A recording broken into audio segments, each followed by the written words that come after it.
Good morning. Welcome to War Thunder's website. I am Old Dead Man, your host. We are here for some answers. Basically, it's a Q&A with the developers, and it's right before work for me, so I'm going to have to do this one quick in a one take. So bear with me as you may see a little bit more pauses in this one. But let's get started. This is an answers from the developers, and we're going to start off with Ground Forces from, by the way, this is from, and I'm sure I'm going to butcher his name, so I apologize, Vyacheslav Balanikov. And he's got some very short answers for us. Long questions, but short answers. So let's quickly burn through these quick thoughts on each one. So ground forces. Are there any plans for a subtree for the Italian ground forces line to bolster their lineups much in the same way South Africa and Finnish vehicles provided their respective trees? Answer, yes, we have such plans. Obvious, they're going to be adding some additional nations to Italy in order to fluff out their tree. With the recent rework of domestic crew voices for naval forces, is it possible we will see something similar for ground forces, including the subtree nations of South Africa and Finland, as well as separated crew voices for British ground vehicles that currently still use American crews?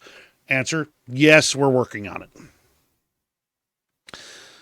Some years ago, it was mentioned that more British light tanks were under consideration. Are there any plans for many of their most famous, such as the Saladin Scorpion, FV-721 Fox, FV-432-30, Ferret, and several Warrior variants that currently have not found their way to the game? Is there a potential for a whole light tank-based line? Are there domestic examples available to add from almost all ranks? Yes, the vehicles are in planning. In other words, maybe. They're planning on it, eventually. Next one. With the new directional damage indicators in ground forces, are there any plans or considerations for allowing an option to switch between the new old effects or turning them off for greater customization? Answer, the work is in progress right now, and we'll probably implement it in the first major update of 2023. Thank goodness. I don't like the new markers. They just don't feel right. Question, when will the rank of a vehicle and accordingly its profitability be changed in accordance with the battle rating of a vehicle that has had its BR changed multiple times? For example, the EBR 1954, which initially had a BR of 4.7 and rank 3, but now after BR rise it is 6.3, and the rank is still 3, and accordingly the profitability, which is the level of the AMX 13 M24, which has a BR of 3.7, and the rank is actually 2. I'm going to preface this with the answer is a prevarication.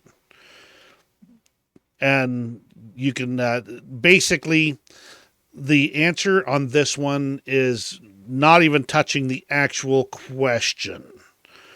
But here's the answer and then my thoughts. The SL multiplier does not reflect profitability. If a vehicle has a small SL multiplier, it means that it earns too much and not that it has such profitability. For example, the EBR 1954 does 5,000 silver lions per minute in battles, but should get 4,000. So its SL multiplier is 0.8, and the MX 13 M24 earns 2,000 silver lions per minute and should get 2,500, and its multiplier will be 1.25. And despite the fact that the AMX 13 M24 will have a multiplier of 1.25 versus 0.8 for the EBR, AMX will receive 2,500 SL per minute and the EBR 4,000. All well and good, but the real question here is that they're not actually making the vehicles match their new battle ratings. In addition, they're talking about basically nerfing and buffing the SL per minute earning ability of these vehicles. This is a bad way to balance vehicles. It does not work, and it is a very bad way of doing it because the people who are good in them make big bucks, and the people who are bad at them lose out. They just basically cannot run it profitably. So, or even break evenly, So that's the problem with this. And the reality is that they should be, like, for instance, the EBR should not be rank 3. It should be rank 4. In my opinion, the AMX 13 M24 should not be rank 2, but rank 3. But that's not my problem. My call, I should say. Let's move on to aviation. Now that we have modern 4th-generation aircraft, is it planned to introduce ejection seats? And I'm going to skip the rest of it because it's basically just talking about it. And the answer is yes, we have such plans and hope to introduce the feature this year. Very nice. That's an entirely optional graphical update. I always like those. With more complex countermeasure systems that contain multiple differing types of countermeasures at once, such as the Bvvd pod being introduced on Tornado, we will soon see a rework to the countermeasure system that allows the pod to carry and fire both flare and chaff of different types at the same time. In addition, other aircraft like the Mirage 2000 and Harrier GR7 have MAWS functionality in reality, which is currently available in-game on helicopters but not fixed-wing aircraft. Will this also be introduced for aviation? Answer. Since most countermeasure systems have the same caliber for both flares and chaff and can be interchanged, we have implemented a system for choosing the required ratio of different types of countermeasures. However, for systems such as Bvvd, where the number of countermeasures types is very different and cannot be interchanged, such a system is not suitable and requires a complex solution. Systems such as MAWS are not universal. They use infrared sensors mainly to detect SAM launches, in contrast to ultraviolet sensors used, for example, in modern helicopters. The implementation of this system is in the plans, but it is too early to talk about the release dates now. They're thinking about it, and they're planning on it. They just don't know when, and I think they're probably in the, that sounds like a good idea stage.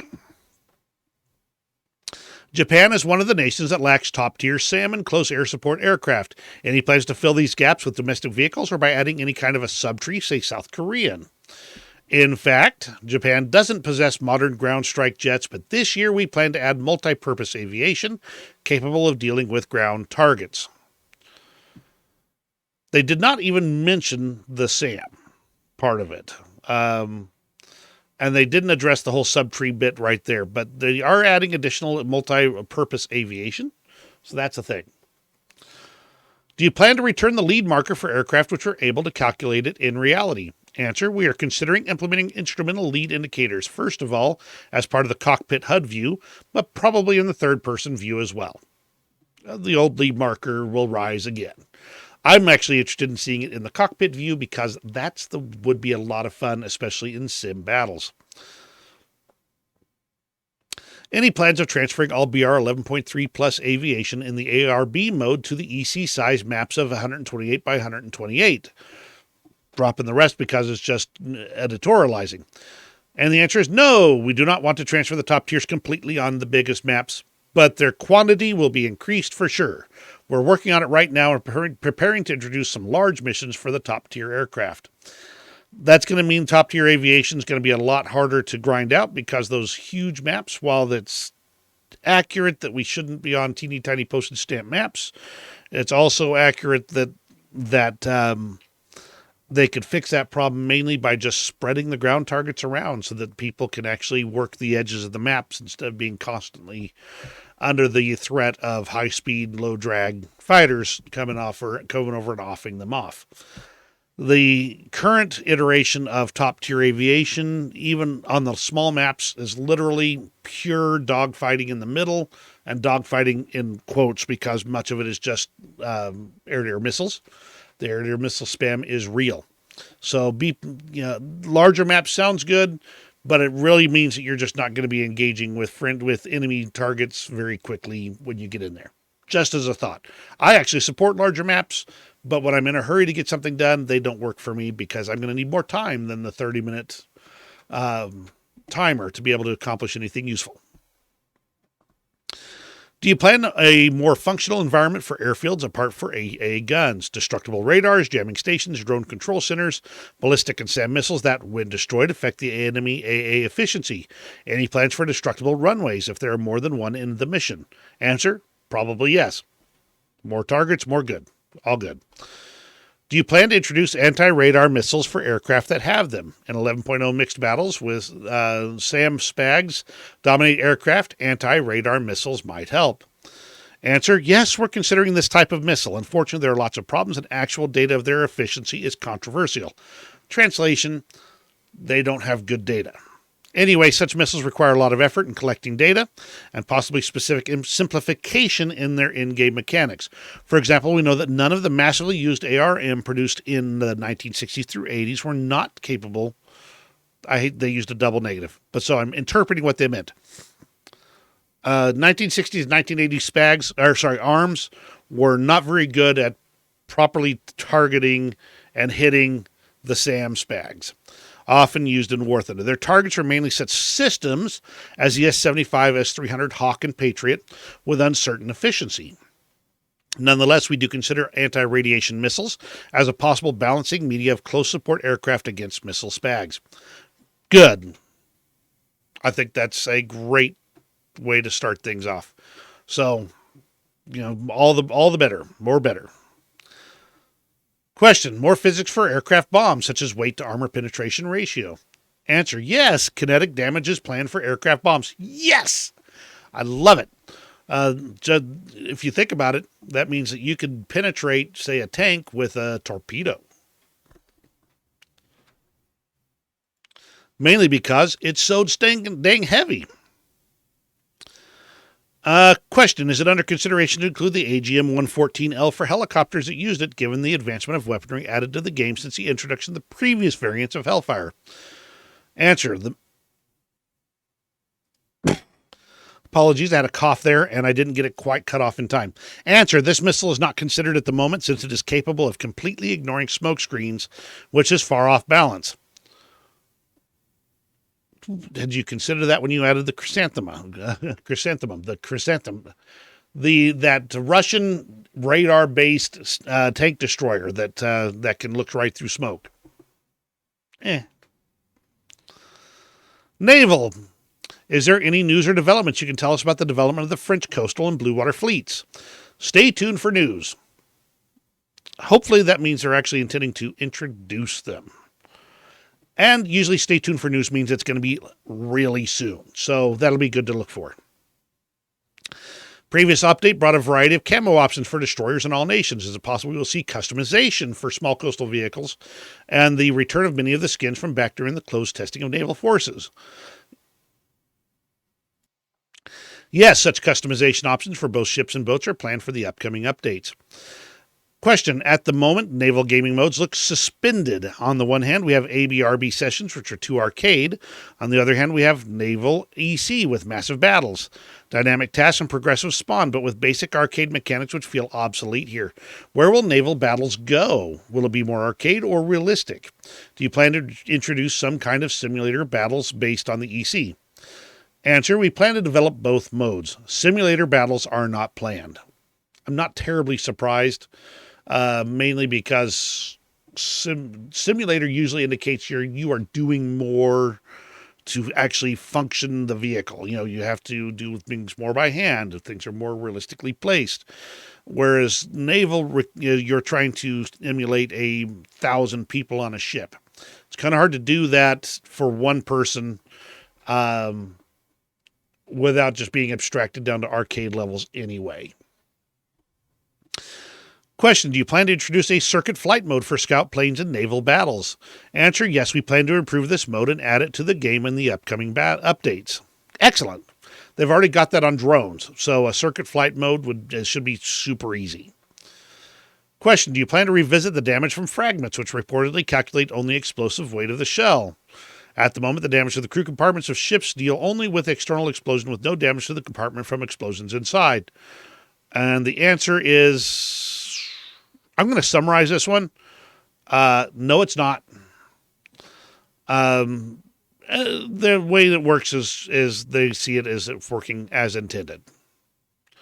I don't like the phrasing of this and the lack of detail it provides.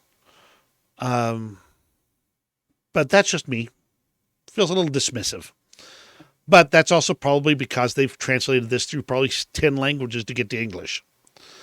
Miscellaneous. Is there any consideration into splitting battle ratings for aircraft and ground battles? Now, I'm going to drop right here and just summarize. They're saying ground battles, aircraft should have a different battle rating than air battles.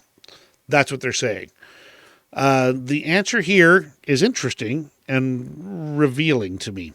This might sound weird, but every time we discuss this idea inside the team and see statistics, it turns out that aircraft which are expected to perform strongly with their BR split, in fact, are quite effective in their gaming modes. This was forcing us to cancel this option. Translation. When they looked at the numbers, they found the vehicles perform just fine or very well in their current BR in both modes. And that's actually possible, mainly because most of the time you're looking at things like the A10, which you would think would not be a strong contender for air battles. And yet, if flown right, it could be a tremendous asset on a fighter-based team. Problem is, most people fly it as ground pounder, which is what it is. Same with the Su-25K and the Su-25. Technically, those are supposed to be ground pounders.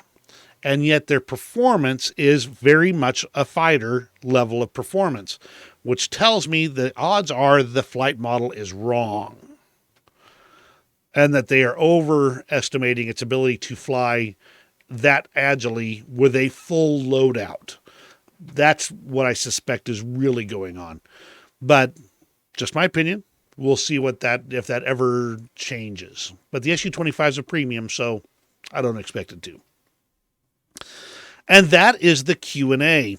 The answers this time were, I really could have used a lot more detail on them. But, not bad. None of them are just really exciting ones, but you would want to know about every single one. There is one other thing, and that is that they have announced that the next season of World War Mode will be coming forward. That would be the Operation Nordwind, starting on the 9th of February, going to the 13th of February. So new World War Mode coming. The one major change for it is that the M18 has been moved to a light SPG group, even though it is actually designated as a medium light tank in the game nowadays. And that leaves the M36, for instance, as a medium SPG. So this gives you a few more options for spawn. In addition, some Me-262s may be spawned in small numbers. And that is kind of the long story short on news for War Thunder today. I do apologize for the one-off take on this. You're going to have to deal with a few of those mistakes today. But appreciate you dealing with it and sticking it around. Thank you very much again. You have a great rest of your day, and we will see you in War Thunder.